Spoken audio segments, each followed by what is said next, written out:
વિનંતી કરું ચિરાગભાઈ ઝાલાને કે તેઓ શબ્દહસ્ત ઘનશ્યામભાઈને શ્રદ્ધાંજલિ અને આ પરિવારને સાંત્વના પાઠવશે. ચિરાગભાઈ ઝાલા.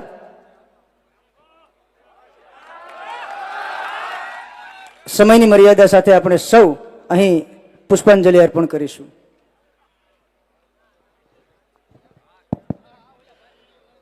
વિશ્વવંદનીય મહામાનવ કોળી માતાના કુખે જેનો જન્મ થયો તેવા ગૌતમ બુદ્ધના ચરણોમાં વંદન. અખંડ ભારતનો શિલ્પી સમ્રાટ કોળીના ચરણોમાં વંદન.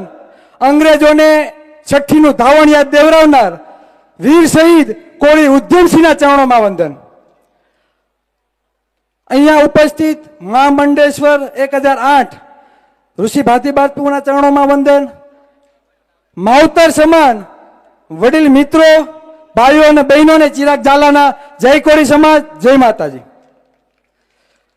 માગવાથી હંમેશા ભીખ મળે છે. ભીખ માગવાથી હંમેશા ભીખ મળે છે.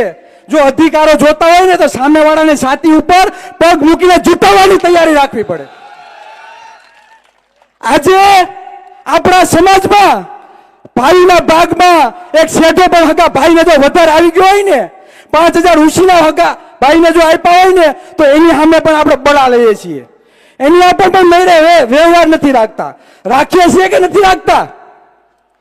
તો આપણો દોસ્ત કોણ છે અને દુશ્મન કોણ છે, આની પરખ આ કોળી સમાજે સમજવાની જરૂર છે. લડવાનું દુશ્મન આવી રહે છે અને લડે છે ક્યાં? જે લોકો અધિકારો અન્ય અને અત્યાચાર સામે જે અવાજ ઉઠાવે એની સામે બાયું ચડાવેલા માયકાન લાવ, બંધ થાવ, બંધ થાવ. આ લોકોને ખરેખર મોરો દેવાની બહુ ટેવ છે. પ્રશાસન હવે તમારા ઉપર અન્ય અત્યાચાર થાય તો આપણે કેના સામે અવાજ ઉઠાવવાનો હોય? સાલું સરકાર સામે. આ સ્વાભાવિક છે. અને આ લોકો કેવું કરે? આપણે સરકાર સામે અવાજ ઉઠાવીએ એટલે પોલીસ પ્રશાસનને મોર કરી દે. તો હું તો એમ કહું કે ખરેખર આ સરકાર અને પોલીસ પ્રશાસનને જો મોરો દેવાની ટેવ હોય ને, તો આપણે એક દિવસ જેલ ભરો ભાઈ આંદોલન કરી દે અને સપના પૂરા થઈ જાય ભાઈ. પણ એ લોકોને યાદ રાખવું પડશે, જ્યારે ધરપકડ કરો ને જેલમાં નાખો ને તો ટાણે પાછું જમવાનું આપવું પડે ભાઈ. તો આ કોળી અને ઠાકોર જો જેલ ભરો આંદોલન કરે ને, તો હું તો કહું ખુરશીના જે ચારે ચાર પાયા સત્તાના છે ને, પણ બમ કરીને ભૂકો થઈ જાય. આ તાકાત આપણી છે. આપણો ઇતિહાસ જાણવાની જરૂર છે. આપણે હંમેશા રાજ કર્યું છે, રાજ. આ તો બને છે એવું 3000 મત આવે એ ધારાસભ્ય બની જાય અને 1.5 લાખ મતદાર હંમેશા માગતો ફરે છે. આપણી કમનસીબી છે. સત્તા અને કલમની તાકાત શું છે એ સમજવાની જરૂર છે. જે IAS IPS અધિકારીઓ કોની બદલી ક્યાં કરાવીને આ કલમ નક્કી કરે છે, કલમ. અને કોણ નક્કી કરે?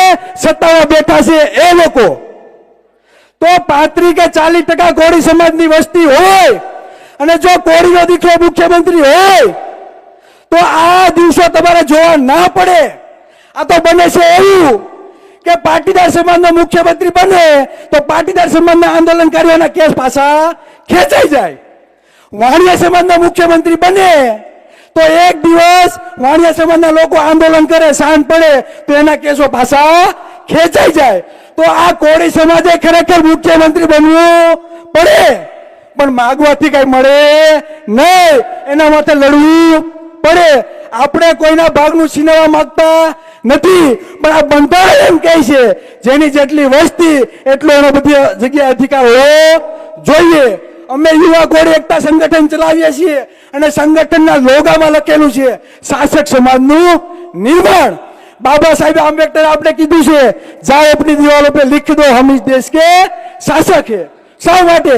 કેમ કે સૌથી વધારે મત આપણા છે, આપણા. પણ આ સમજવામાં આપણે ખરેખર થાપ ખાઈ ગયા છે. અને મને ગર્વ સાથે મને આજે જણાવતા આનંદ થાય કે કોળી અને ઠાકોર સમાજની આજે દિવાળી છે, દિવાળી. અને જે માનનીય આપણા ધારાસભ્યોએ જે રજૂઆત કરી છે કે તમારો પ્રશ્ન અમે વિધાનસભામાં ગુંજાવશું, આથી મોટી વાત આ સંમેલનમાં બીજી કોઈ હોઈ ના શકે. એટલે લડવા માટે અમે હંમેશા તૈયાર છીએ. ખાલી વિડીયોમાં તમે અમને જોવો ને, આ અમે ઈ નથી. એટલે લડશું, બરાબર. અને અધિકારો માટે જયારે લડતા હોય તો 5 નહીં 25 ગુના દાખલ કરી દે. આ કોળીના દીકરાઓને કઈ ફેર પડે નહીં. જય કોળી સમાજ, જય સંવિધાન.